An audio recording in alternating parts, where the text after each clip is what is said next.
కశ్మీర్లో ఉగ్రవాదులు చాలా కిరాతకంగా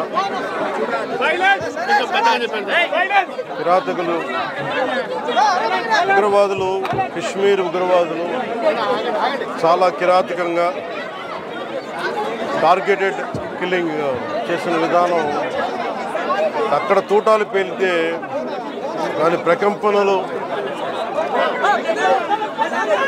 దేశం నలుమూలలకి వెళ్ళిపోయడానికి ఈరోజు మధుసూదన్ గారి హత్య మృతే దీనికి గుర్తు. ఇందాక కుటుంబ సభ్యులతో మాట్లాడాను. వారి క్షణంలో అడుగుతుంది, వాళ్ళు ఇంకా నమ్మశక్యం లేని పరిస్థితిలో ఉన్నారు. ఒక్కొక్కరిని ఏరి వాళ్ళ ఇవి కొన్ని వాళ్ళు చెప్పినవి మీడియా ముఖంగా కొన్ని చెప్పడానికి ఇబ్బందిగా ఉంది నాకు. ఎందుకంటే ఈ ఉద్దేశం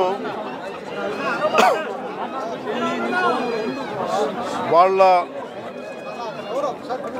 ఏ ధర్మాన్ని ఆచరిస్తారని చెప్పి చాలా కోల్డ్ బ్లడెడ్గా నిర్దాక్షిణ్యంగా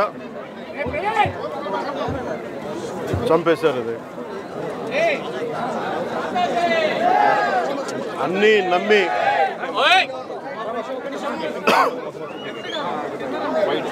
కశ్మీర్లో అన్నీ ప్రశాంతత ఉంది గత కొన్ని సంవత్సరాలుగా, అన్నీ బాగుంటాయి అని చెప్పి వెళ్తే మేము తిరిగి ఇలా ఈ పరిస్థితుల్లోకి వాళ్ళు నాకు కూడా బాధ ఇంకా గుండెలో ఉనికి నేను మాట్లాడలేకపోతా ఉన్నాను. ప్రత్యేకించి దీన్ని రేపు కానీ ఎల్లుండి కానీ ప్రత్యేకమైన సమావేశం మంగళగిరిలో ఏర్పాటు చేస్తాం. ఎంత కిరాతకంగా ఎంత దారుణంగా చంపారు వాళ్ళని. ఈ సమయంలో వాళ్ళు అడుగుతూ మేము ఆత్మగౌరవం ఉన్న వాళ్ళు మేము నిజంగా ఇక్కడ ఏదో ఒక ఎక్స్గ్రేషియా ప్రకటించడానికో లేదంటే దీనికో రాలేదు. నిజంగా ఉగ్రవాదుల దాడిలో ఇది రిపీటెడ్గా, ఎందుకంటే నేను 86 నుంచి 89 వరకు నేను కాశ్మీర్లో ప్రతి సమ్మర్లో అప్పుడున్న పరిస్థితుల్లో షూటింగ్ల వల్ల వెళ్ళేవాడిని, నేను పనిచేసేవాడిని. సో నాకు పరిస్థితులు తెలుసు. నాకు మళ్ళీ తిరిగి అలాంటి పరిస్థితులు పునరావృతం అయినది చాలా చాలా బాధ కలిగిస్తూ ఉంది.